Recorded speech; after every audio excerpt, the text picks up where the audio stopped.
Hello world, I am Curtis Simpson, and this is Jectives Typography News number 46. Today is Wednesday, April 8th, 2026, and you're going to have to excuse me because I'm running on about 3 hours of sleep, so I am bound to make some mistakes in this episode.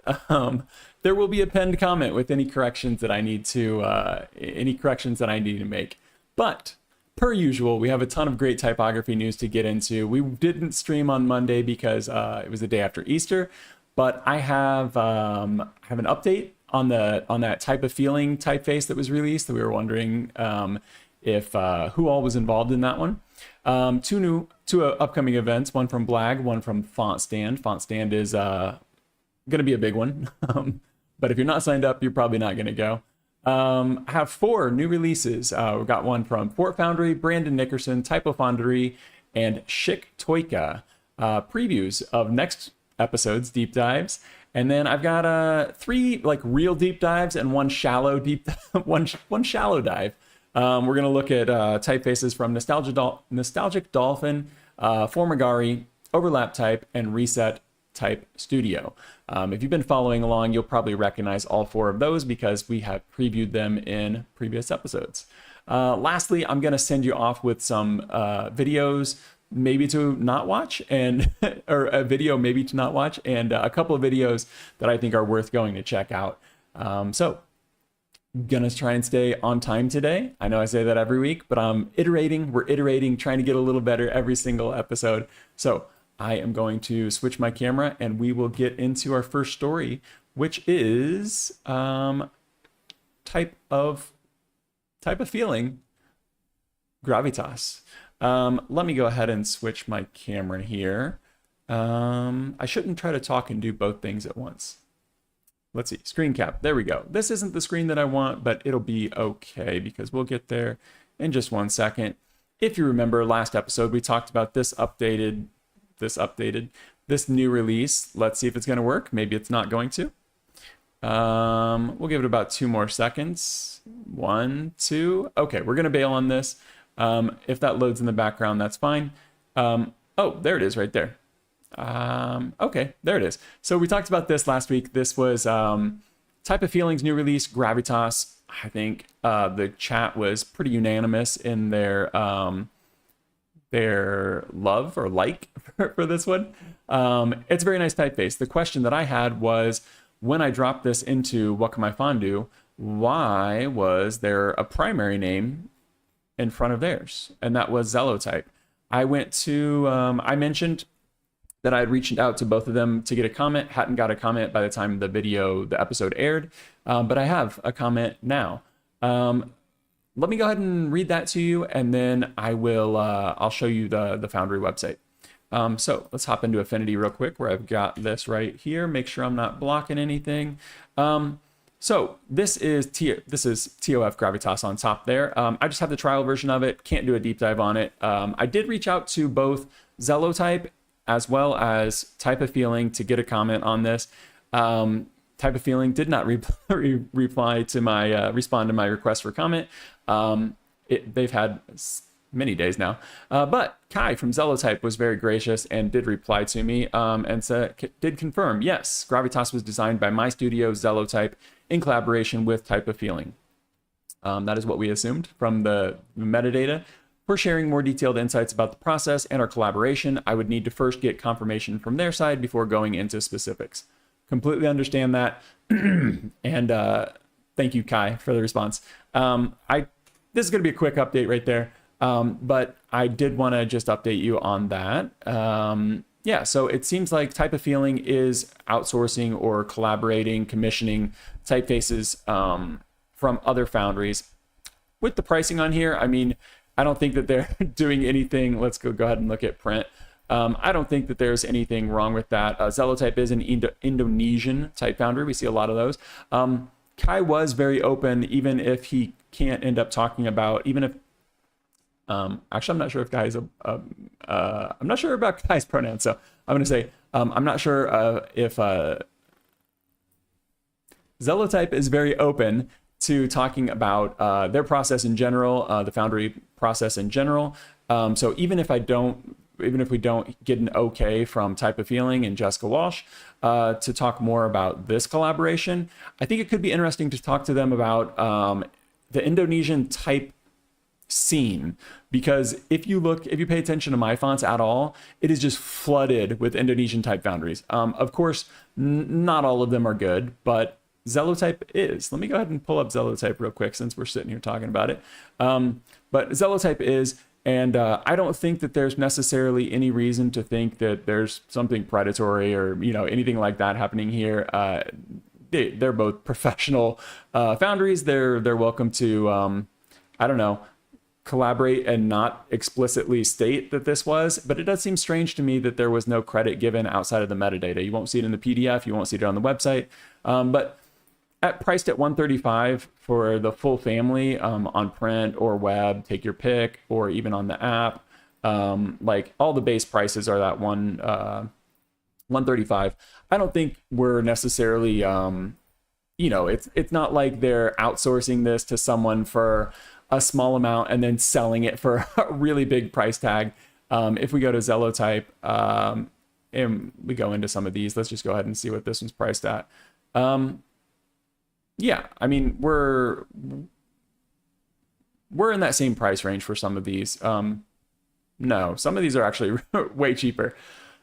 So I don't know, but clearly they went into this with eyes open, and they're adults. I don't have anything bad to say. I just wanted to point out that yes, Zelowtype did confirm they designed Type of Feelings Gravitas in collaboration with Jessica Walsh's Foundry, Type of Feeling. Let's move on. Like I said, my brain is not 100% there right now. I have two events coming up. The first one here is very much free, and I think that if you watched my review of the BLAG sign painting magazine, you probably saw my enthusiasm for it. I was really interested in this. It was completely new world to me, and I was envious of the fact that they are working with their hands much more than pushing pixels around. There is going to be a BLAG meet. And like I said, this is completely free. If you click the BLAG meet button right here, it just says tips are welcome. So you can do it for free. You can do it, you can tip however much you want. And if you don't tip now, you can always tip later too. But I'm sure they would appreciate the tips if you do, but if you can't afford it, it is a free event. And it's going to be going inside this issue. So issue number 8 that I did my flip through is going to have confirmed presentations from all of these people here. So you will probably recognize Stephen Cole's right there. I'm actually on here. He mentioned, it was mentioned to me that they were going to play my review. It's about 20 minutes. I did a live stream going through the magazine. That leads me to believe that maybe these are not all going to be live. Maybe they're going to be pre-recorded, and then it's going to be on Saturday, April 25th. And then maybe this will be kind of like a live stream where people can talk and stuff like that. I'm not sure. Maybe some of this will be live, but I will not be live. It's going to be the review that I did that's on YouTube. They're literally just going to be playing that for people who haven't seen it. So I think that it would be cool though to get like, I really, really like what BLAG does. And if you weren't around for that review, BLAG is a sign painting magazine, the only one that exists in the world anymore. And they do print articles in this magazine that's very well done. Look in my reviews if you want to look at it. But then there's also the digital side, and there's very, very little overlap. The stories are completely separate. There might be some reoccurring themes and topics and things like that, but you're not going to get one in the other place. And I feel like this is just another extension of that, where it's like, if you liked the magazine and you wanted to learn more about it, I do feel like video is so much more, I don't know, it's so much easier to kind of get a vibe check on things rather than just reading it on paper. Everything has its place, but I think that this will be a cool event. I'm definitely looking forward to it. Some of the stuff still needs to be confirmed, timings and things like that. But Saturday, April 25th, it's free. So if you sign up and you can't make it, it's not going to be a big deal. It's going to be a Zoom link, so I think that that's worth checking out.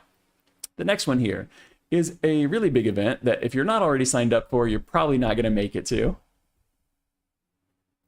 This second event is Fontstand International Typography Conference, this year being held in Berlin, Germany, April 10th and 11th. So today is the 8th. So in 2 days, this will be kicking off in Germany. This is the 6th annual event. And if we scroll down, we'll just do a slow scroll through some of the speakers here. I don't expect any of this to be live streamed. I don't expect any of this content to be available to us plebeians that are not attending this in Germany. But I mean, maybe if you're in Berlin and you haven't signed up yet, and you're somehow watching this channel, maybe check it out, because I think it would be pretty cool. I'm not sure on price tags on this. I'm sure they're not super cheap. But I've heard from so many people that are going. I've seen so many conversations taking place. So even for those of us who are not going, I think it's still good to be aware that this is going on. One, so maybe you can go in the future. But two, so you can pay attention to some of the people that you know that are going to be there. And then you can like pay attention to their social media and stuff like that. And you'll probably get some insights and behind the scenes and things like that.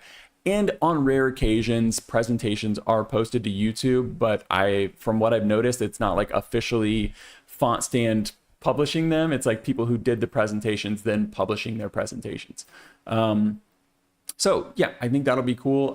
Maybe in the future, maybe next year, I will have an opportunity to go to this and report to you about it. You know, not live, but after each day between events and stuff like that. That is like that's a bigger picture goal of mine, is to be able to go to all of these events and report on what it's actually like to be there, interview people, things like that.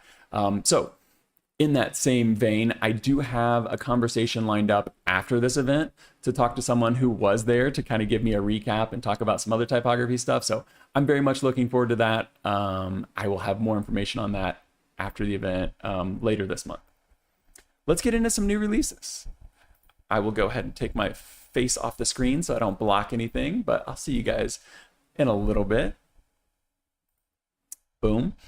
Our first new release this episode is from Scenic Sands. See, I told you I didn't sleep. Is from Fort Foundry. It is Scenic Sands. And as you can see, this is more or less Fort Foundry's take on an American neo-grotesque. They've got some incredible specimens on here. Let me just zoom in. I don't care about anything else right now. I care about these specimens. Look at these. Fort Foundry, Hood Spa, they've teamed up on the Fort app. Going to talk about that in about 2 seconds. But they are always putting out amazing specimens. And this looks like what it is. You know, it looks like a neo-grotesque. They specifically mentioned American neo-grotesques. So I don't know. There's not much more to look at right now on this. I can give you some details though. There's going to be 8 styles. They're right there. There they are right there. 18 styles, 9 weights, plus 9 italics. It is variable on this one. You can purchase from the Foundry, or if we scroll down to the bottom here, you can get this. So you can buy this. I'm just going to show you this real quick. We're not going to get too deep into it. But if you were to buy this on desktop, we'll do our typical baseline here. It's $199, gets you the full family on desktop plus the variable font. $199 right there. But if you go to the Fort app, let me see, Fort Foundry app. If you go, it's broken because I did it in all caps. One moment. App. Oh my goodness. Okay. We'll get there. We'll get there.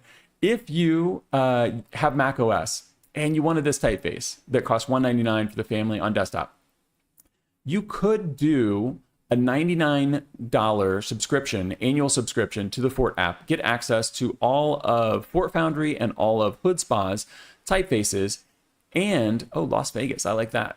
And with that annual subscription, you get a credit for 1 license for a full family. So you could get the full family, not that. You could get this full Scenic family. We'll get there. You could get this plus 1 year of the Fort app subscription with all of those other fonts. And when you're subscribed, you can use the license for almost everything. It doesn't work for web fonts yet, but literally, like think about Adobe fonts. Anything you can do with Adobe fonts, you can do with Fort Foundry or Fort app. You can do with the Fort Foundry fonts or the Hood Spa fonts. So for half the price of buying this family on desktop, you could get this plus the entire year of that subscription. And I did talk to Brian Brubaker this afternoon via email, and he did clarify that is that is an intended quote unquote hack to get these typefaces cheaper. So you're not breaking any rules. That's that's the way that it's built, and I think it's a good opportunity to test out the app if you have Mac OS. I am on Windows, as you can see. So whenever the beta for the Fort app comes to Windows, I will be testing that out, and I will definitely be doing a review on it. But for now, this was Scenic Sans by Fort Foundry. Go ahead and load up the second one here. Gonna get a drink of water. This second typeface is absolutely free to test. So this is the beta. Even when they're not in beta, Brandon Nickerson releases typefaces for free during the launch window. This is Beta Script, BN Beta Script. I'm not sure if that name's going to change. Maybe Beta Script will end up changing. Why is this one interesting? One, I don't think I've ever seen him release a beta. Typically, we have a whole web page of specimens to scroll through, and he always does a really good job with them. This is a more traditional script, so it'll be interesting to see what this looks like in its final version. I did download this, just got one style on it, 140 glyphs to it. Let me go ahead and drop this in. I've already got the file ready because this is something I wanted to show you with this one. I'm going to drop this in. I'll show you on Wacom. That's not it. There we go. BN AI script final is what this one's named. Gonna get to that AI here in a second. 140 glyphs, 3 layout features. As you can see, it doesn't even have the full metadata in there yet. But I was curious about the AI portion of this. And here's the other part of it that made me super curious. Because when he posted this on Instagram, he said, something new, here's early access to our, in all capitals, very much drawing attention to this as some kind of collaboration. Here's early access to our new script typeface. Download it, use it in real work, looking for feedback. So right where you download it, you can add feedback, click right there, and you'll be able to give him some feedback. All he asks is no redistribution in any way. I asked because I saw this on Wacom. I saw BN AI script. Typically his fonts are just BN script or BN whatever. So I asked, who's the other person, people, AI platform? The file name is BN AI script final. Is this a collaboration between yourself and AI, or does the AI stand for something else? He replied, haha, no, just a weird temporary naming structure I have for my typefaces before implementing a final name. What I think that temporary name is in reference to is to Adobe Illustrator, because you can see right here, he uses FontSelf to create these. If you don't know, FontSelf is a plugin or an extension to Adobe Illustrator to make fonts. I've noticed that on all of his other releases. I always drop him in just to check out check out the details. That would be my best guess for what AI stands for. He didn't answer the question, though, about who the other person or people were when he's calling this our new script. I was always under the impression that Brandon Nickerson was the designer for Brandon Nickerson's studio. But maybe he's got some other people that he's working on things with and wants to start sharing that credit. But didn't name who it was, so I'm not sure. But I did just want to confirm, if you download this and you see the file name, because when you get it, the file name is going to be this right here, BN AI script final. Go download this for free just to have it. But it does say AI. It's not, according to Brandon Nickerson, not made with artificial intelligence. TJ says, or it could be the final name for the font. He said that it's not. He said it's like a temporary name. Where did my comment go?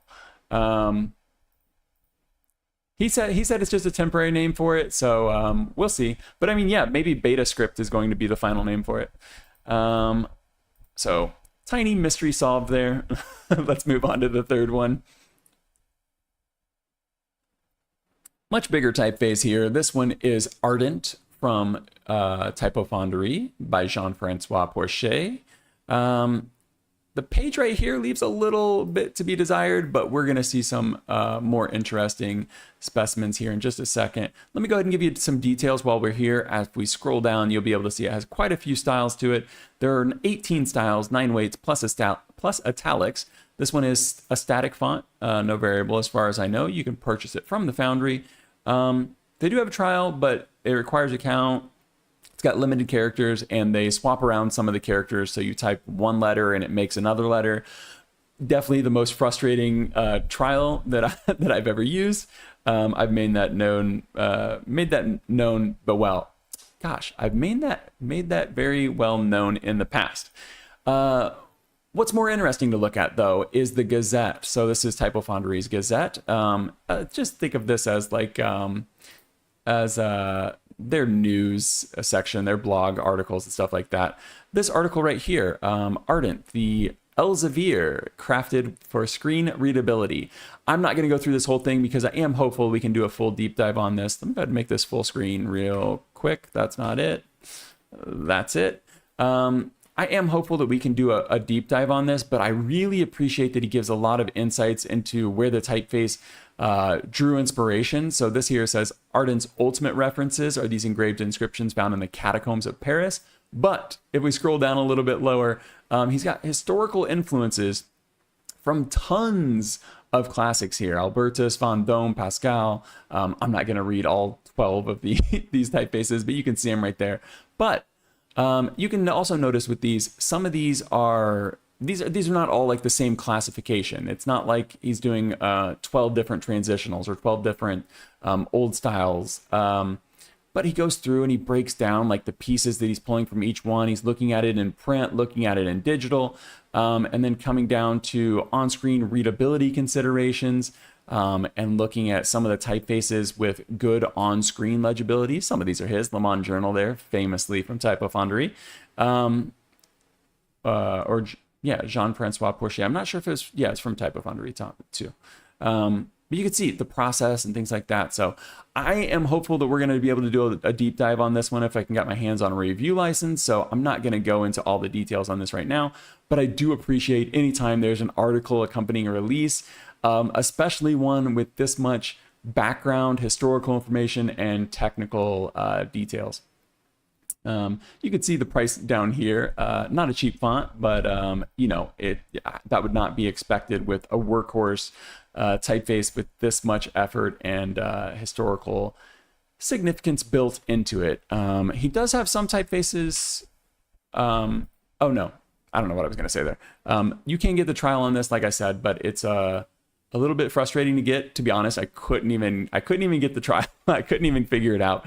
So I'm hopeful that I can get the review license on this one, and we'll take a deep dive into Ardent from Jean-Francois Porcher and Typofonderie. But this one really does look beautiful.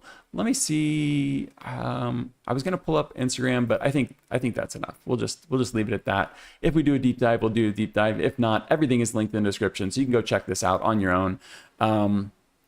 Nothing is sponsored. Everything is linked, and then I will have chapters after the live stream ends, probably tomorrow morning though. Our fourth new release today. Let me get a drink. Our fourth new release today is coming from a Foundry I actually haven't talked about on the channel yet, and this is from Schick Toikka. This is Edict Text, and it's actually an expansion of the Edict family, because if we click here, there is Edict Display. Edict Display, I think, released about a year ago. If we go to their Instagram real quick, you'll be able to see they've got a pinned one here for Edict in May of 2025, and then we've got Edict Text right here.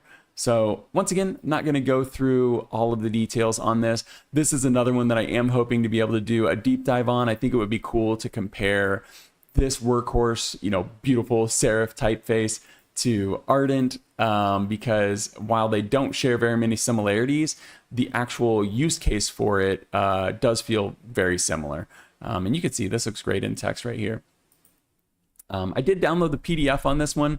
I actually might pull that up real quick. Let's see if we could pull this up real quick, because I think it's worth it. Let's go ahead and let this, where should we leave this? Let's go ahead and leave this on this screen right here.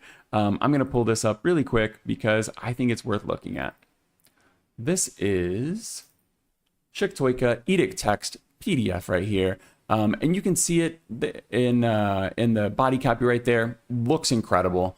You've got all the styles right here, plus italics, all the weights plus italics. But look at the swashes, look at the ligatures. This is doing a lot more than initially meets the eye. And as we get down to the bottom, right now we're kind of getting, this is like a typical specimen where you're getting all your different sizes, weights, italics, things like that. They're showing off a little bit with some of these swashes and ligatures. But as we get to the bottom of this, you'll get into some of the more details, get some heavier weights there. So you can start to see all of the characters that are included, a lot of language support with all these different accents. They've got the small caps there with accents as well. Plenty of ligatures, plenty of symbols. Get the italics there. But here's what I was trying to get to are the open type features, because we can see we've got the fractions and all that stuff. But did I miss it? Oh yeah, right here down at the bottom. Let's zoom in on this. Oh goodness, that was really zooming there. Look at all of these final characters and swashed characters. I know it's pretty low on the screen. There we go.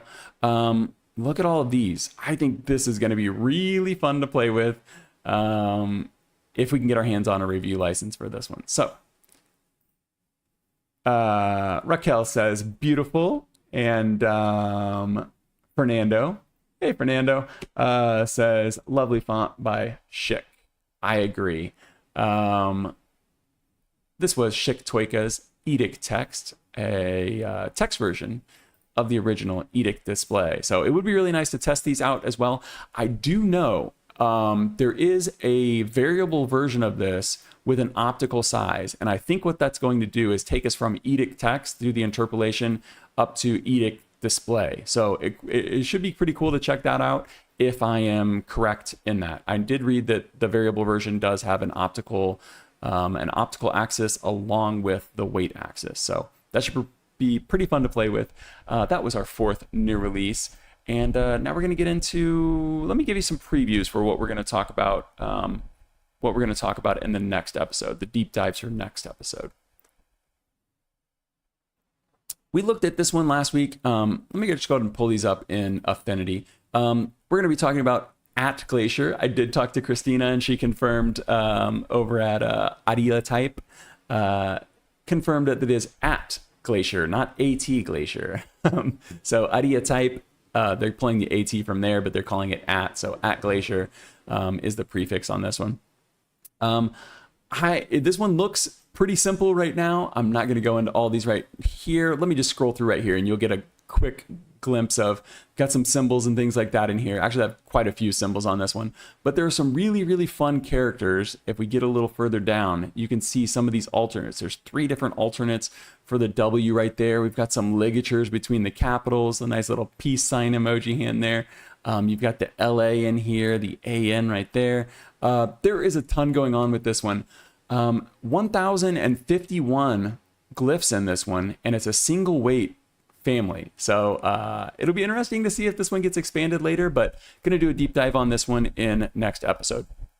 The other one we're going to do a deep dive on, and I was so prepared to do my deep dive on Ivy, let's see if I can say this right, Ivy Mazarin today, but I wanted to do a little bit more digging into the history. So as you can see with this one, this is from Ivy Foundry, John Mack. It's got small caps. It's got a lot going on. 26 open type features on this one, true italics. I've even got some stuff already for next week. But this one just needed a little bit more polish before I can do my true deep dive on it, because I want to get a little more historical, I want to understand the history of this one better, but I think the pricing for everything you're getting on this one is amazing. The only thing that's a little bit downside is the annual renewal on some of the licenses, but we will talk about that next week. Let's get into some deep dives. Our first one here is going to be a shallow dive, but we'll get into the deeper with the next 3. So, I agree, Raquel. This is a fun one. So our first shallow dive is from Nostalgic Dolphin here. This is Plemenit rounded. We looked at this last week. They were calling this a noble tech font family with noble tech personality. It's a variable font. If you want all of that detail, it's linked in the description, or you can go check out last week's episode, or the previous episode from this. I'm going to go ahead and just hop into Affinity with this one, and we'll go through the details real quick. So Nostalgic Dolphin is Igor Petrovich, 9 weights on this one, variable 254 glyphs. That was a little bit surprising to me. I thought this was going to be a little bit more versatile, but 254 glyphs, not the end of the world for a display typeface. Only 6 open type features on this one. You can purchase it from the Foundry. You can get the trial by request. That's how I got this. Just emailed, asked, got it. But surprisingly, the price is not listed, despite having a very nice all-inclusive license. So I've never seen a font where they don't tell you the price outright. I'm assuming that's because they're going to be doing quote-unquote value-based pricing, where they decide how big your company is and negotiate a price. That is the first time on this channel in over a year of reporting new releases that I've seen a price tag not placed on there. But let me go ahead and show you the variable weight on this, because there is an axis, and I think that it works really well. And as you can see, it doesn't really push the text too out of line. If we do it on this longer string of text, you'll see the weights. If we go from really thin, you'll see them shift right there some. But if you pay attention to where the Z is at, so let's just put the Z in the middle there, it actually gets a little bit tighter at the heavier weights.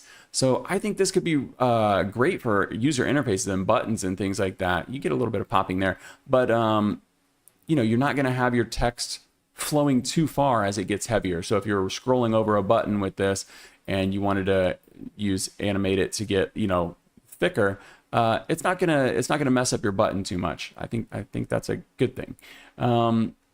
But the big selling point with this one was supposed to be that it has these organic rounded edges. This is a typeface that was designed to have rounded terminals on it. It's not like Arial rounded or Helvetica rounded, where the rounding was added afterwards. So that's what I'm mainly going to look at in this quick deep dive, is those rounded edges. I do think it looks very nice. At small sizes, you know, they're almost invisible. You wouldn't necessarily know if they were rounded or not. So let's go ahead and look at some heavy sizes and give you an idea of what we're looking at. Really open counter, so it's going to be pretty legible. If we set this to like a regular weight, maybe that's the best way to do it. Set it to a regular weight. You can see how legible this is going to be. Very easy to distinguish these forms. Nice open J, the K with the crossbar on it, splayed legs on the M. Even got some ink traps in here, so this should work well at small sizes. TJ said, interesting that there's the ink traps on the Z. Yeah. Let's go ahead and do that one again. Zoop. Yeah. So you've still got the ink traps even on the heavyweight. Sorry guys, I'm not paying quite enough attention to chat. But you can see what you're getting with this. It's got some workhorse qualities. It just doesn't, I just don't know if it has the glyph count to be like a true workhorse. But very legible forms, the organic rounded ends on there, you know, it's not just like a circle on the end of this. It reminds me more of a brush stroke. Here it is in body copy. I think it works fine. We kind of looked at that last week. Not too much of a reason to linger on that, because what I really wanted to look at was how it compares to other rounded typefaces. So I've got the classic Helvetica rounded down here, and you could see if we go ahead and let me go ahead and pull up Helvetica on here. I'm sure we all know what it looks like, but let's just compare it between these two. So if we go back and forth, you can see it's more or less Helvetica that's been rounded after the fact. You know, you design Helvetica and then you say, how can I make this rounded? And the way that they're making it rounded, I apologize. The way they're making it rounded is, you know, rounding off these corners. Like imagine using Illustrator or Affinity and you just use the corner tool on a sharp corner and you turn it into a circle. Obviously, there's a little bit more work to it than that. But that was the point that Nostalgic Dolphin was making with their typeface, is that it was designed with these rounded terminals in mind. Another typeface, one of my favorites here, Magic Wanda. This is from Martha Sue Corsi. This one's available on Future Fonts, but this was inspired by a pen, a brushed pen. And you can see these terminals are very similar. I would argue even more organic, you know, with the little bit of contrast in there. But when it comes down to it, these feel very similar to these. So I don't think, obviously this isn't the first font to make like a purposely rounded typeface, but I think it kind of sits in the middle of these. So if you had the ones like Helvetica that were converted to like a rounded form, or even Nexa rounded down here, even more recently, I think Nexa does a little better job of being more organic, and paying attention to those shapes. And you can see they're asymmetrical. They kind of follow they follow the stroke a little bit better than maybe Helvetica or Arial rounded, but it is rounded after the fact. Do I think there's necessarily a problem with that? No. I think they're just two different approaches, because sometimes you want to have a rounded typeface that pairs well with sharp terminals, you know, with like, you want Helvetica and you want Helvetica rounded. Maybe you'll do rounded for the headlines, and then you'll do the sharp version for the body copy. When you've got something here like Plemenit rounded, you've only got that. So I do think this is a display typeface, even though it works pretty nice at these smaller sizes. I think it works fine like that. There's no italic for it though, but yeah, Magic Wanda is very, very Art Nouveau. I see some of the I see in chat you guys having a conversation about it. This really is one of my favorites. There are very few fonts that I buy when I don't need it. This is a font that I purchased. This is not a review license. This is not a trial license. I bought this one, and I'm looking forward to all the updates to come on future fonts. But I do think that it's a good comparison. If you look at the ends of Plemenit rounded, it very much is in line with what would be organically created by a brush or a pen, as Magic Wanda was created. So do I think that it makes one font better than the other? No, but I think if you want something that feels more organic and not, you know, so Art Nouveau like Magic Wanda, not something that's so out there, I think that this is an interesting like middle ground, something between like a conversion between a typical sharp serifed typeface and something that's really, really display like Magic Wanda. So that's mostly what I wanted to say about this one. Like I said, not a huge deep dive on this one, but it's not a huge font either. I'm not sure on the price on this one, so I can't really give you a value call on this one, and that's another reason why we're not going to do like a full deep dive on this. But I just wanted to look at the rounded terminals and see how this one played out. I do think it's a nice font. Would love to see this developed a little further, and I would also love to just see a price tag on the website. But that is Plemenit from Nostalgic Dolphin. Let me get a drink as we get into these real deep dives here. Deep dives. We're going to start out with Formagari. So our first one here we looked at last week. This is Scenery, and I mentioned this might be my favorite release from that episode. This one is kind of a unique. Let me go ahead and get my pages up here. I should stop doing two things at once. This is Scenery right here from Formagari. I mentioned last week this was my favorite one. I don't know what it is about it. I think it draws me back to those like Microsoft Office days when I was a kid using a computer for the first time, and I didn't want to use Arial or Times New Roman, and I just wanted to use something that was a little more playful. I remember there was typefaces on there called like Architect and things like that, and they kind of had these slightly flared rounded terminals like that, where it looks like, you know, when you write with a like a marker pen or something like that, and the ink kind of bleeds at the ends. That's what this feels like. I don't know. There's something very comfortable or very friendly about this typeface to me. So we're going to do a deep dive into Scenery here. It does have a couple of fun characters, so you can see the C right there as a little wavy. But first, let's get into the weights on this one. We do not have variable on this one, but we do have italic. So I'm going to go ahead and let's keep it about right here, I guess. Let's do both of these at once. Thin. and it goes all the way up to black. So that's the heaviest that it gets. You get really, really chunky there, but that's kind of fun. I think you could do this. This feels pretty versatile. I mean, you're not going to get a lot of legibility, readability out of that G right there, but these big, chunky, soft letters, like almost like big marshmallows or something. Raquel's saying they like the J. Yeah, that's fun. Let's see what this J looks like at the smaller sizes. Oops.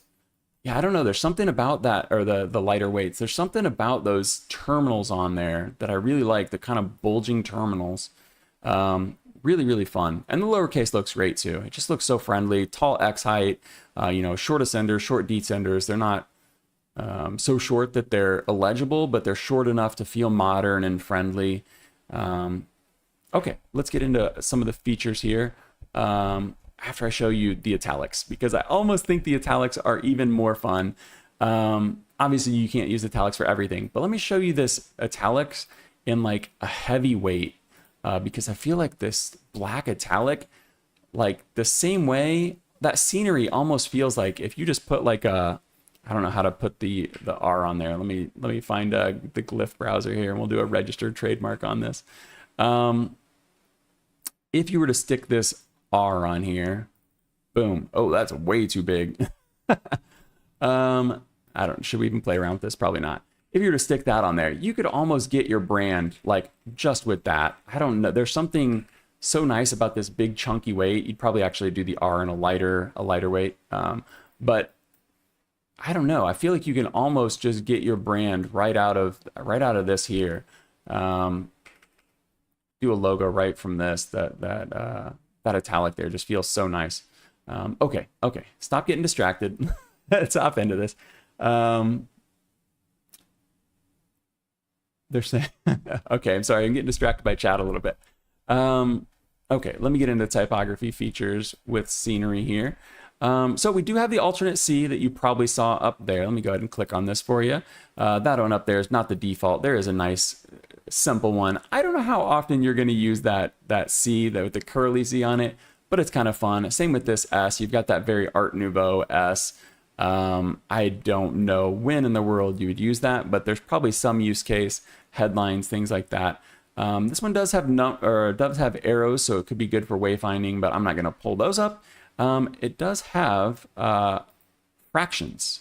Look at that. Real fractions, not just half, not just quarter, real fractions. Stick a slash between any two set of numbers and you can get fractions out of it. It also has, what are they calling these?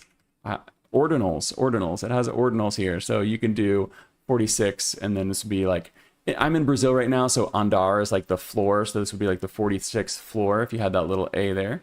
It has not rounded numbers. It has circled numbers. It also has the filled in numbers. Unfortunately, you can't just do these with the numbers. Like I can't just highlight this number here and make it happen. But you do have those. So you have the numbers, you have the rounded, you have the circled numbers, you have the arrows. So I do think you could even use this for wayfinding in the right situation. Let me check my notes real quick. We didn't even look at this in body copy yet. Let's get to body copy. So I think the italics do a really good job of standing out here.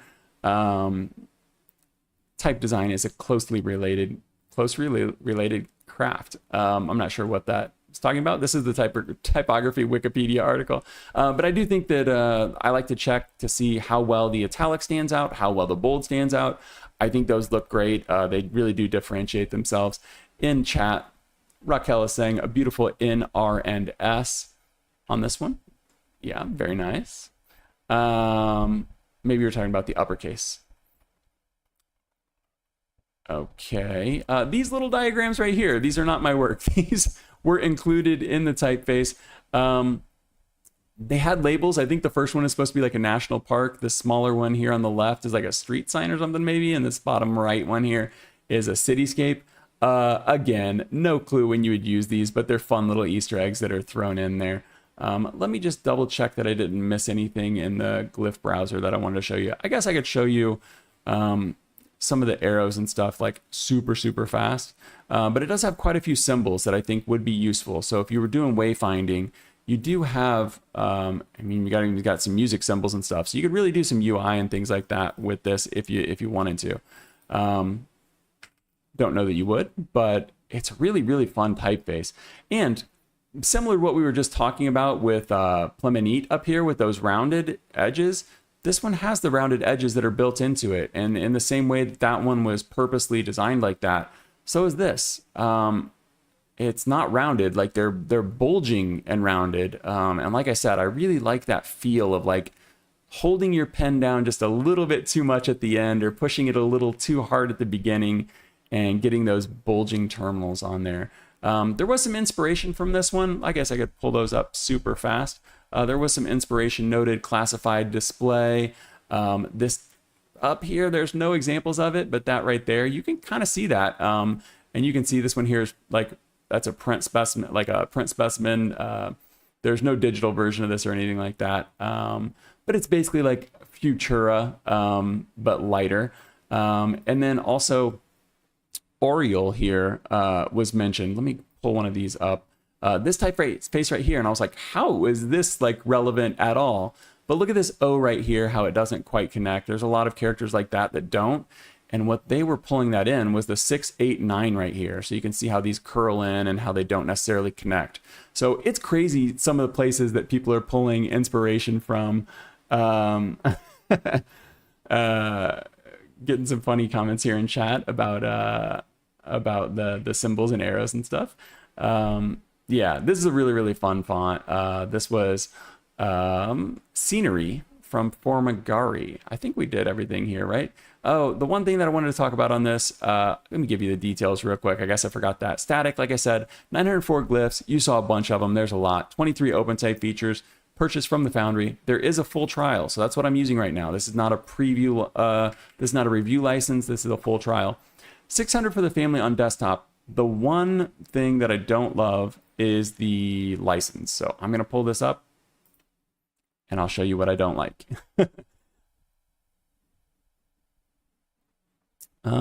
I guess I was zoomed in on that. Let's just go ahead and go to the purchase section and I'll show you. So if we go to buy this, you've got your typical stuff up here. Can we zoom in on this a little bit? Yeah, we got your typical stuff that you would normally see. Pick your size, pick this and that. It breaks up the video. You know, people do that. I don't like it because I'm on YouTube and it immediately means like, okay, I'm just not going to be able to use this font unless they include it for small numbers or something like that. But if you look at the special cases down here, this is the thing that I find restrictive. Can't use it for a logo. Can't use it for an advertising or a campaign. No embedding. So that would be like, don't put this into a PDF or a PowerPoint.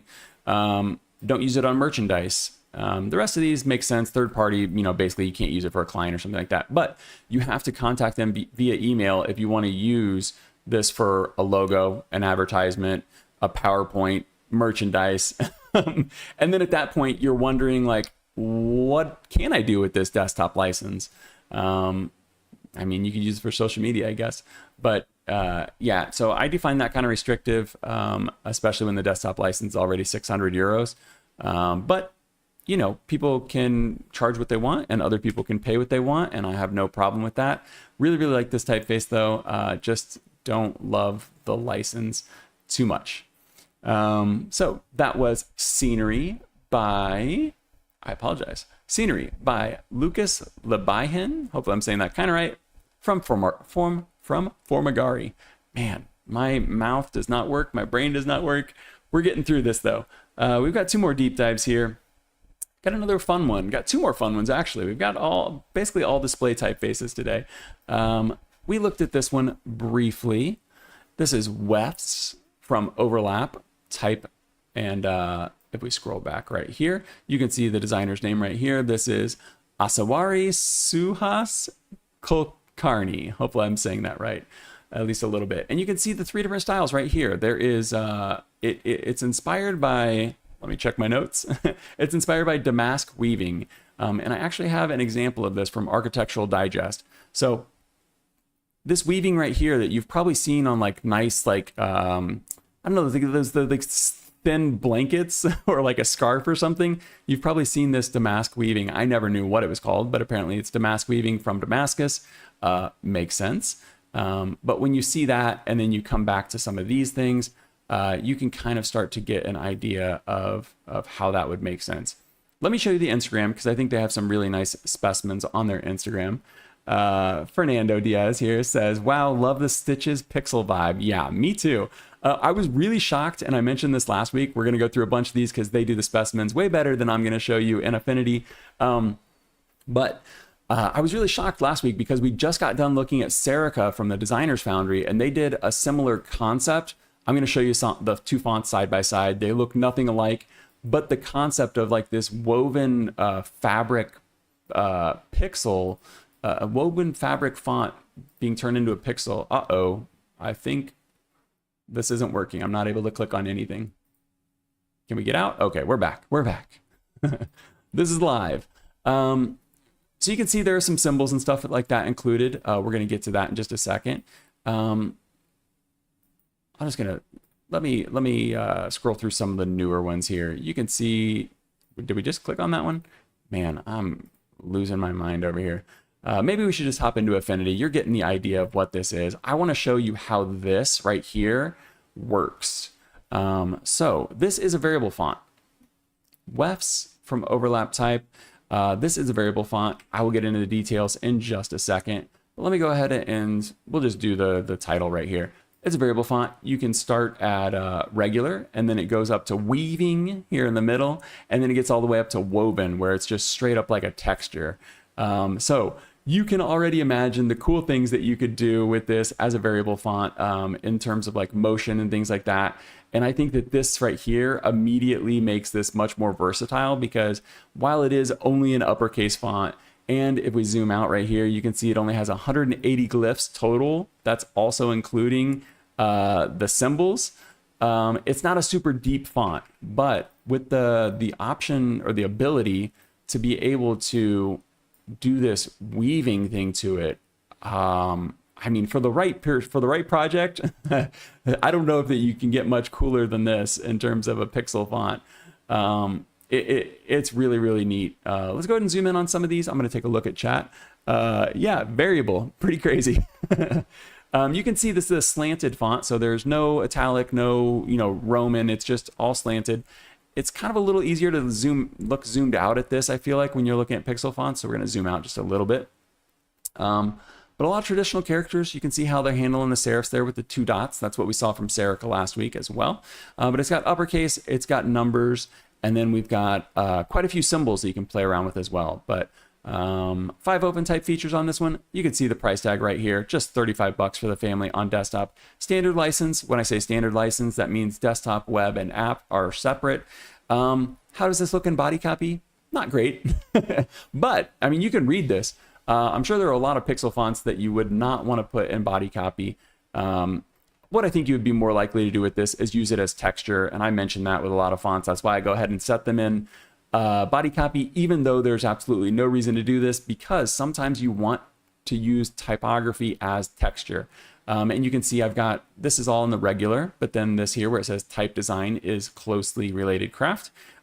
Is a closely related craft. That is the weaving one. So that's the kind of in between where you can start to see the weaving happening. And then manga artist down here where you just can't read it at all. That is the woven one where you just can't completely get the texture.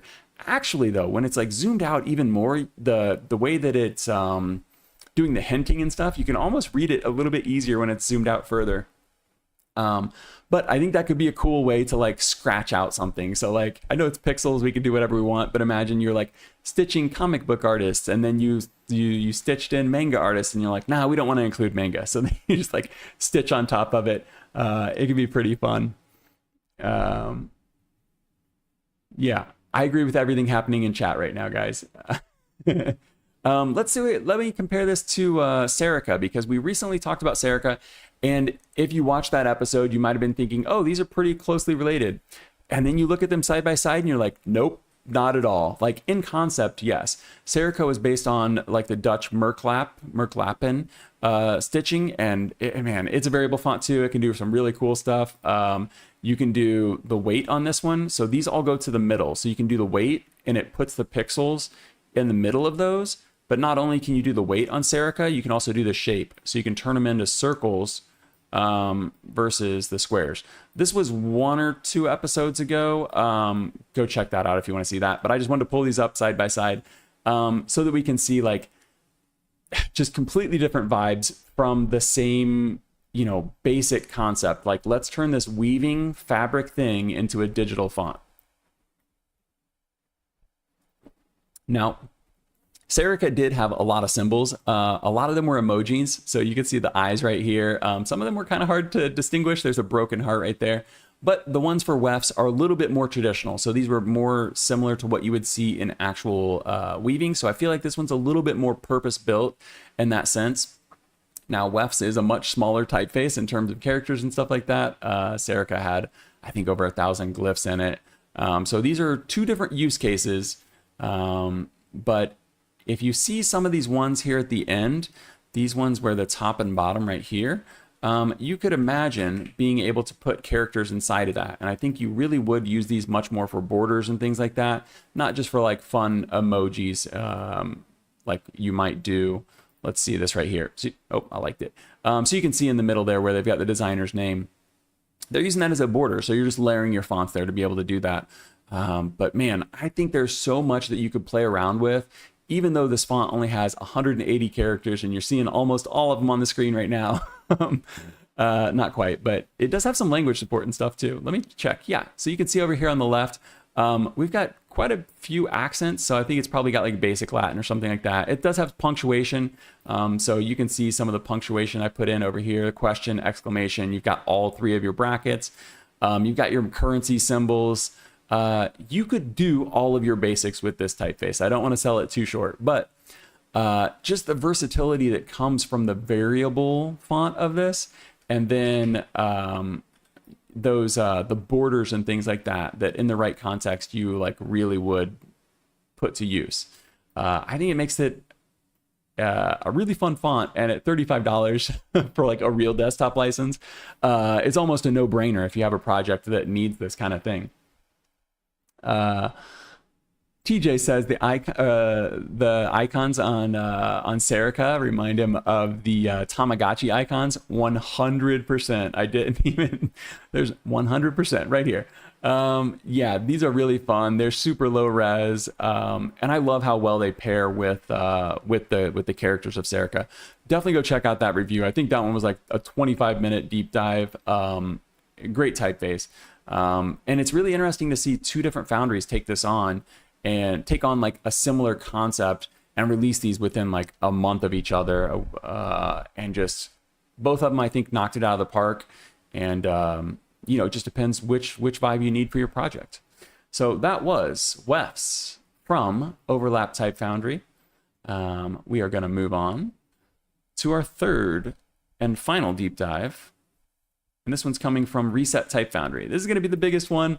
I am going to go through this pretty quick, but it's definitely worth paying attention to. There's going to be another one where I'm going to complain a little at the end, but there are chapters. So if you get to that point and you're watching the replay, feel free to skip ahead. So we did talk about this in the last episode, so I'm not going to go over every detail again, but this is a revival of a typeface called Resolut from Hans Brennel from 1937.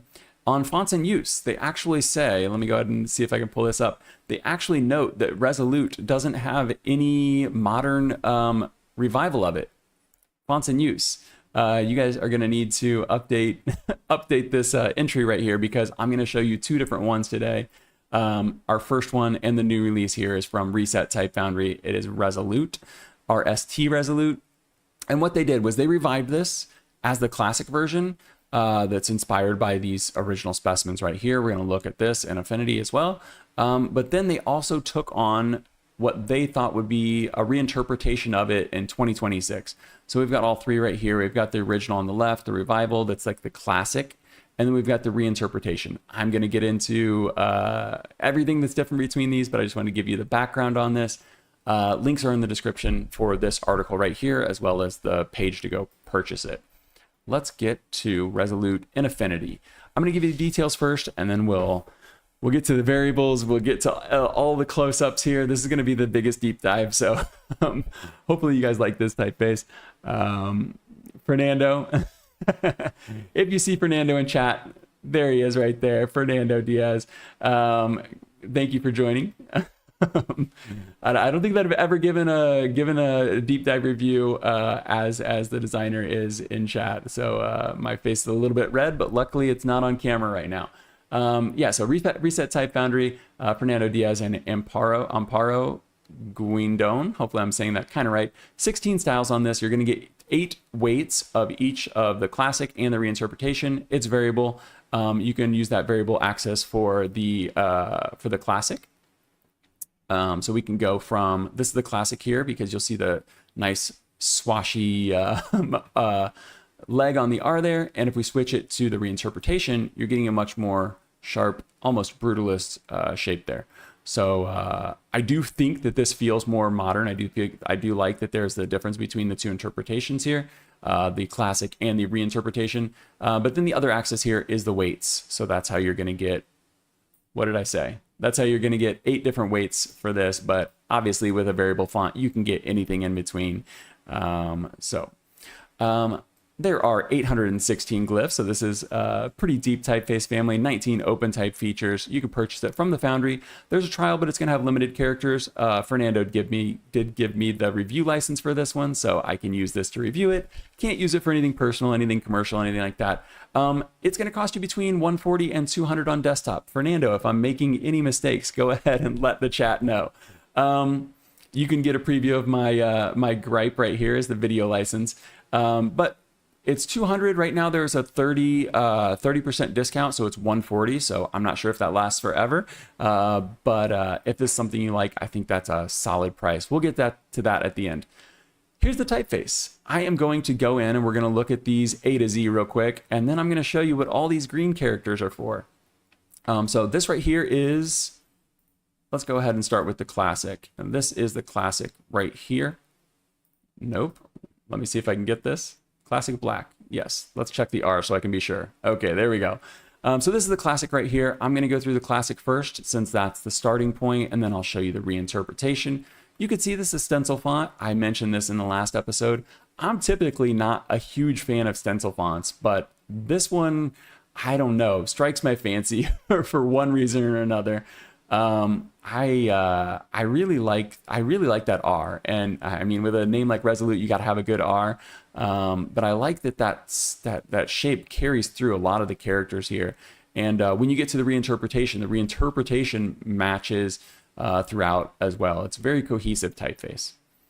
But you can see all of these green characters here. If you're familiar with the channel, you know that there are alternates for everything that's green, and these alternates are mostly going to be the reinterpretation, but you're going to be able to get 2 very different fonts, 2 very different styles out of this this one typeface right here. So let's go ahead and click the button.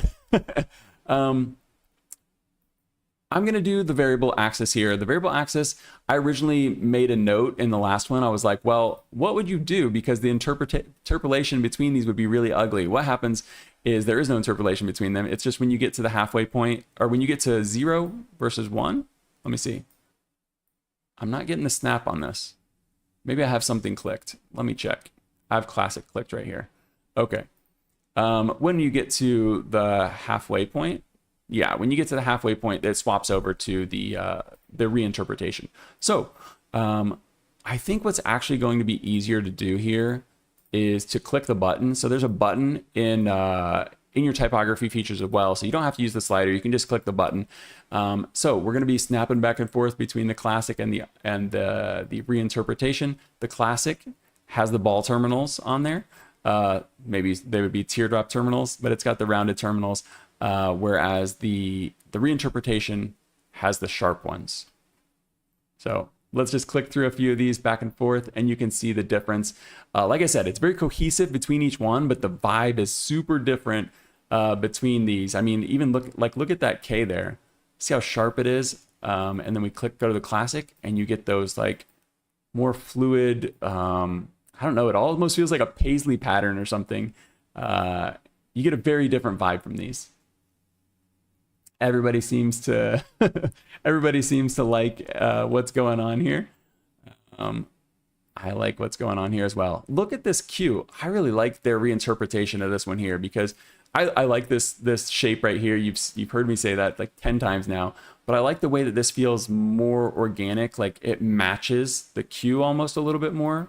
It doesn't feel disconnected. It feels more like a part of the character, like it's flowing with it. I really like that.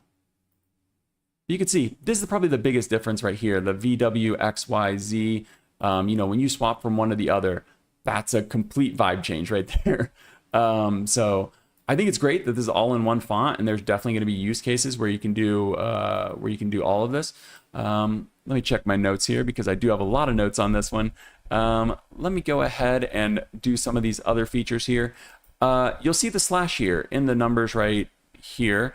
I typically put that there if there are fractions, but this time I put it there to note that there are not fractions. You do have, how should I say this? You don't have like an unlimited number of fractions. You could do your superscript and your subscript, but it's not going to automatically do fractions for you unless it's in this small set of fractions. How often are you going to be doing fractions that aren't like basic fractions in a display typeface like this? Probably almost never. So do I think that this is sufficient? Like 1/2, 1/4, like your basic fractions? Yeah, I think so. But just to give you a heads up on that. How does it look for body copy? Not great, but it's not made for body copy. Once again, I think you could do some cool stuff here with texture. You know, playing around with the weight, make it super light, make it super heavy, but this is not what it was designed for. It was designed for this right here. And I do think it looks beautiful as a headline. Even throwing it over here in the image, kind of put some circled numbers there. I put those there to remind myself, and I'm so glad that I did. This has circled numbers in it. It doesn't have the OpenType feature where you can just like highlight it and click it to make it circle.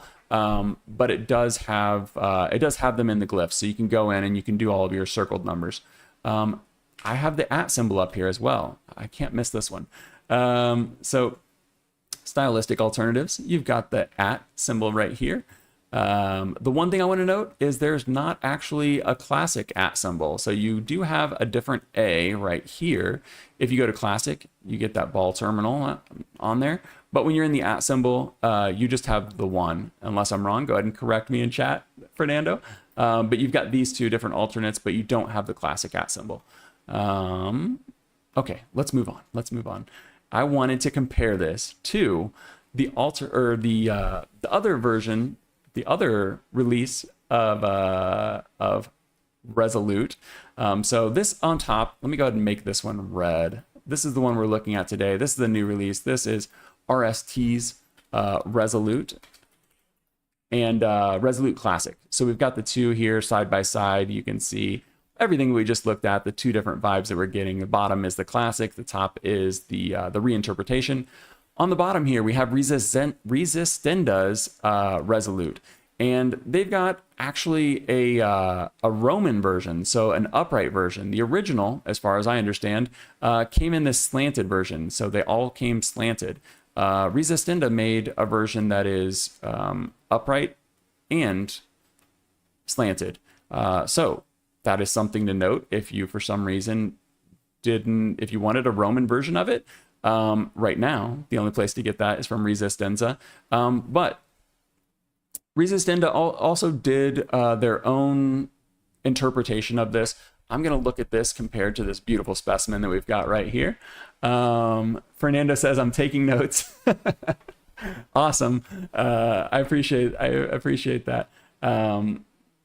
So this is the specimen that we looked at right here. This is a 1939 specimen from Letterform Archive. Scan this in. This is from the Nebbiolo type foundry. Beautiful specimen. I love this. And as soon as I saw this in Reset's article about the typeface, the backstory on it and stuff, I was like, oh man, maybe I do love stencil fonts, because this just, the overlap, the overprint here, the green with the black and white, like, I don't know, like, it shows you what a good designer can do, what a good typographer can do with a font like this, that me personally, since I had that pushback away from stencil fonts, I would not have thought to like make this work so well. But why are we sitting on this page? We're sitting on this page because I have the original matched with Resolut right here. So Reset's version of Resolut, you can see the classic lines up nearly identically. I did have to kern these. So if we look at this right here, the red is Reset's Resolut and the green is the original. Let me unlock this real quick. I apologize. This is going to be a little bit messy because somehow this is not the right size. There we go. So the one thing you'll note is, aside from the fact there are a bunch of pixels, let's get to the big one here, is you'll note that the angles are just slightly off. This weight right here is actually not any weight, and this is the beauty of a variable font. I've got this at 830 right now, so if you were to go in and do like classic black, you're getting really wide compared to the original. If you're doing classic bold, you're getting pretty thin between the original. There's classic extra bold. I guess that's the closest one. But classic extra bold is 800. If we bump us up to 830, we can get it like perfect. And then you can see the angles are just a little bit different. And then the spacing between that top bowl and then the bottom leg there, you can see how much more spaced out it is. That's interesting though, because it's on that one. So they must have had these printed for different optical sizes because it perfectly matches this one over here.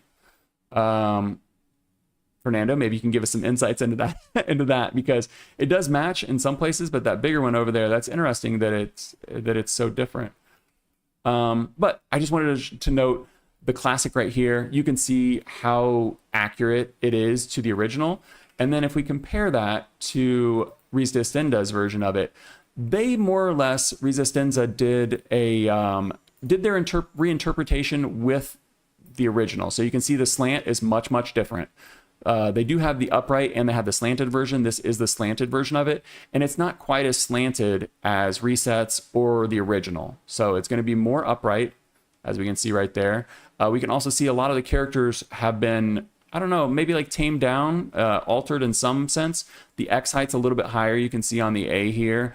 The swash is just kind of, and swashes isn't the right word, but you know, these brush strokes, they kind of take on a different shape in some places. The most notable is definitely the quotation marks here. You can see here, if we turn back on Resets, theirs are very accurate to the original. You can see right there. They're altered a little bit, but they're pretty accurate. If you look at Resistenza's, they're just completely different quotation marks. I think that while Reset did their reinterpretation with the two different styles, like we saw up here, Resistenza did their reinterpretation more closely to the original, but it's not the original. It's just not. So if you want something that is more closely related to the original, you got to go with Reset, because look how perfect this matches. And then you can take this if you want to get the other version of it. Let me see if we can get black up here. Boom.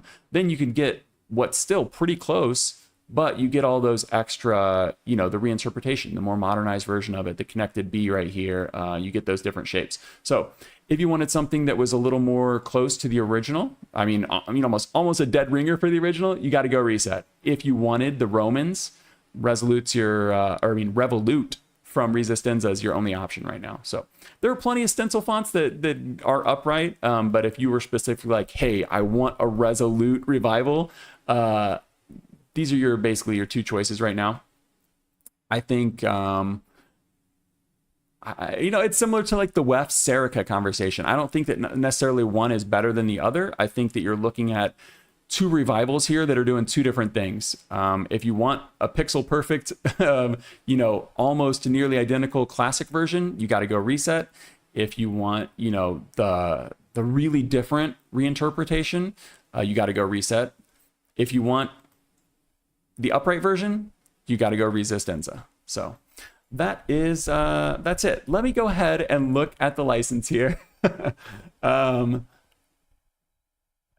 Fernando saying, I never thought someone would compare them so closely. Hey, that's what we do here. And that's probably why we don't have so many viewers tuning in, but I appreciate those of you that are here right now. It's been a pretty lively chat today. So this is Resolut. As I said, my gripe with this is the video license. So let's go ahead and pull this up. right here. That's not the right link.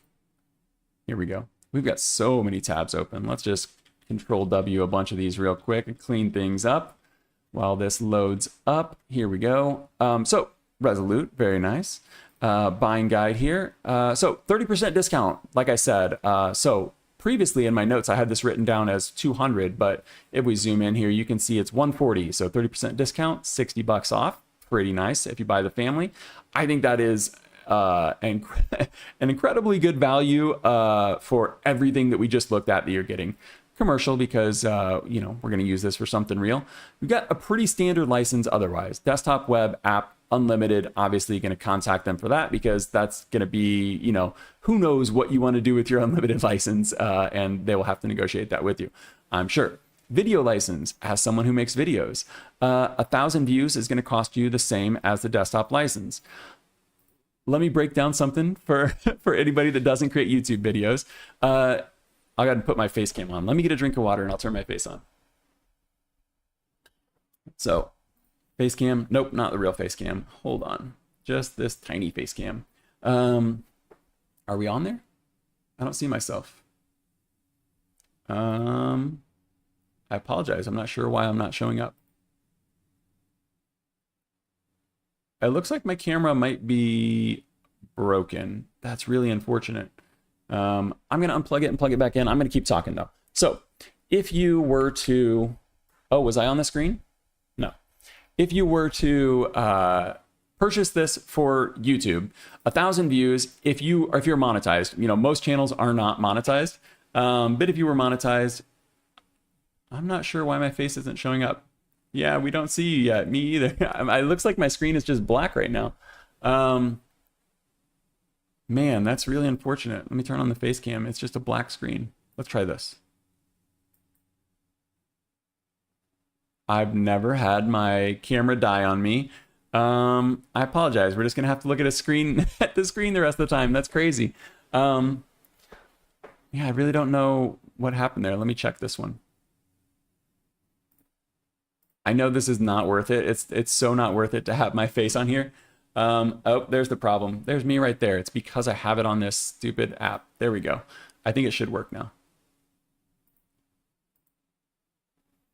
Hey, there we are. I don't know if that was worth like the 5 minutes of messing with this, but okay, I'm on the screen now. So I have my notes. I'm gonna kind of look over here. So on YouTube, advertisers pay per 1,000 views. So we're gonna use this 1,000 views right here that costs $140. If your channel's monetized, then you start to get paid per 1,000 views. So me, I get $9. The advertisers pay $9 per 1,000 views to be shown on my videos. I don't get that though. YouTube takes 45%, so automatically it goes down to $5. The thing to note about these views are they're ad views. So if you're like me and use an ad blocker, I pay for YouTube Premium, so I'm not blocking ads on YouTube. But if you use an ad blocker that blocks the ads on YouTube, YouTubers don't get paid for that. So we'll pretend that it's the $5, but it's really not. So 1,000 views earns you $5, but it costs you $140. I don't know, you know, like it doesn't scale like that. So if you go up to 1 million views, it's not like it's still like it scales much better. So it's not like over 10%. So 140 out of that's 14% for 1,000 views. So when it goes up to 1 million, you know, you're down to like 1%. The money makes much more sense there on 1 million views. The other problem is I don't know if I'm gonna get 1,000 views. Maybe I'll have a video pop off like my grid systems video and I'll get 25,000 views on it. So I'm not sure how to account for like those, and am I going to go back and buy a license after that? But my point is that the value add for a video license at $140 to earn $5 maybe, if I got 1,000 views, is just not there. Like the value add isn't there. So I don't know what the solution is for that, but I know that basing it on views for someone like me just doesn't work. Maybe for someone else that does, and that's fine. But I think that if you were looking at that, pricing the license per views, it just doesn't make sense. But otherwise, a very, very nice typeface. Let me get my face a little bit smaller here. There we go. I really like this typeface, and even when I don't like the license, I will cover a typeface that I like because a license can always change. Oh, there it is, release offer. So if you want this now, if you want this for the 140 instead of 200, during the release window is when you're going to be able to get this 100 for 140 because you get the 30% off. But the reason I mention these, even when I don't love a license, is because the license can always change. The typeface is the typeface, though. So yes, there are updates, but the bones, the bones of the typeface, if it's bad, it's not going to get better. So actually, we're getting pretty close to the end. Okay, so that was the last deep dive. We're going to get into some videos and things like that. Fernando, you are very much welcome to the insights, and you are completely welcome to ignore them as well. I'm one person. Maybe other people are very much in favor of these things. I'm going to pause these videos as they launch because I got demonetized on a video recently, and I had to cut out the video that I was showing. I mentioned this, so we're going to talk about videos now. If you want some typography to go look at after Typography News. I mentioned this video from Cooper Union that was coming up, and it's phototypesetting, and I was talking about how, like, I know nothing about phototypesetting. I was so excited for this. Unfortunately, it kind of turned out to be a dud. That's incredibly subjective. All of these video recommendations are very subjective.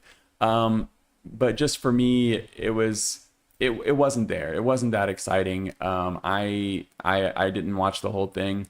It was very clinical. But if you like that kind of video, I've still got it linked in the description. Cooper Union, Katharina Walter, very knowledgeable, just not a presentation that I enjoyed. Presentations that I did enjoy though, recently. Lincoln Design Co. Did an interview with Tyler Pate. He had done he was a creative director for for Paramount for a little bit. He was doing like SpongeBob and man, I can't get any of them up right now. I did Teenage Mutant Ninja Turtles and stuff like that. I wasn't actually familiar with him prior to this interview, but I really enjoyed the interview. Very inspirational. If you like illustrations, if you like lettering, I think that this is a great one to look at. If you like branding, if you're a 90s kid and you grew up with like SpongeBob, Ninja Turtles, I don't know, Garfield, those types of things. He was working on a lot of those projects for the modern versions of those shows. So I really found this to be a really fun view, and it's 39 minutes. They've edited it. If you know Lincoln Design Co., you already know that it's going to be high quality. Something else that's super high quality is this channel called Craft. It's only got 500 subscribers. I have absolutely no idea why, because if you look at the quality of this is the channel that you would expect to just have tons and tons of subscribers. I don't know. I wasn't familiar with Tosh Hall right here. He's the Global Chief Creative Officer of JKR, but he talks branding too. And he's talking about doing big projects. They do a lot of heritage branding and stuff like that. So I think this one's another great one to check out. They don't have as many visuals on the screen. Like there's not much cut in, but these two right here have a nice conversation. And I really like this channel. I really like Craft. This one's linked in the description as well. So two great channels to subscribe to go check out. And then if you're just like super into photo typesetting and you want to know the history and stuff like that, go check out the Cooper Union one. Don't let me push you away from it if that's something you really want to see. But that is going to be it. Let me check out the chat here because I know I've been doing a terrible job of paying attention. Like I said, running on 3 hours of sleep here. Thank you for everyone chatting today. You guys have been very, very active. Raquel, TJ, welcome back. Fernando, thanks for joining. It was really fun. I had a lot of fun in this episode. Despite my lack of sleep, I almost went and played Stardew Valley instead of streaming. But I can't do that. So this was Typography News number 46. I will be back on Friday with 47. We'll get into some of those deep dives. I've already got 3 new releases that I have planned to talk about outside of the deep dives. I'm sure there will be many more in the next 2 days. So subscribe if you want to see more of that. If you're watching this, you're probably already subscribed. But thank you for being here, and I will see you on Friday. Bye.